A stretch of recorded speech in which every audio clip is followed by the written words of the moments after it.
This is a Cuisinart SmartPower Deluxe blender. It has a 600 watt motor and a 48-ounce glass jar, a lid that fits very tightly on, and this can be screwed off for cleaning.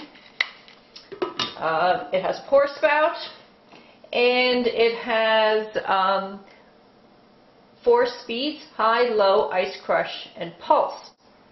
It has a very sturdy base, but the base is a little lightweight, as blenders tend to be, unfortunately. The glass jar is definitely very heavyweight. I wanted this particular blender because I wanted something with a wide base. As you can see here, it's fairly wide. The blade itself, however, is not as big as perhaps I need for making frozen drinks and things. But as you can see here, it rests very solidly on its wide base on the counter, which is great for adding ingredients. To use, you put the top on, put it firmly on the base, hit on/off, and there's a blinking light. Once that light is blinking, you can use any of these other features. I'm going to start this up so you can see how loud it is. I have yet to find a quiet blender, and this one is no exception. I'm going to put this on high. It is slightly less loud than the rival that I am replacing it with. I like this a lot better than my rival, however, because of the wide base and because of the more solid jar, and also because it sits nicely. Some blenders do not sit well on their base, and it seems a little unsafe to me. I'm going to put this blender into use so you can see. I'm going to be crushing some ice. I have approximately a dozen ice cubes here, and I want you to see how well it does, whether it will work for your purposes or not. It's probably one of the toughest blending jobs there is, and also, of course, how loud it is, because it will add extra noise, and it will have hard objects flying around inside. I'm going to use the ice crush setting. So I turn it on and then I hit ice crush. Works very quickly. Makes quick work of those ice cubes. I'll open up to see if it's even. You can see it's not entirely even. I stopped it very quickly, but it is very slushy in there, and it took only a few seconds to do.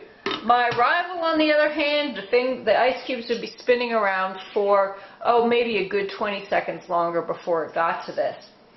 The Oster is a blender which a lot of people prefer. It's the classic blender. I burned out the motor in mine, which is why I'm looking for a replacement, and why I bought the rival and used that one only 10 times before I had to find another one.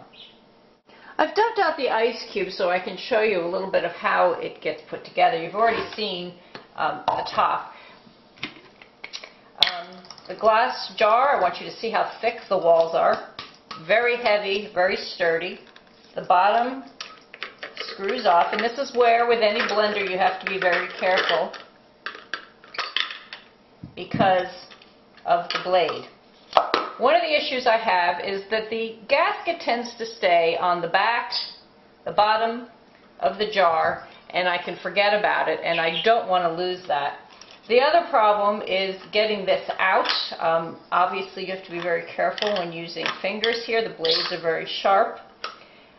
This whole upper part can be washed in the dishwasher. This on the bottom rack and everything else on the top rack. However, I recommend that you don't do that except for this blender part, simply because plastic parts and anything that is sharp, such as a blade, can be dulled in the harsh environment of the dishwasher. I use this blender over my food processor when I'm trying to puree hot liquids. I don't want to put hot liquids in the plastic housing of my food processor, and also when I'm making frozen drinks, because the blender is superior to that. All in all, I'm very happy with this purchase. It's much better than my rival. It has a die-cast base here, not as heavy perhaps as it can be, but once the glass jar is in place, it sticks to the counter. I highly recommend this blender.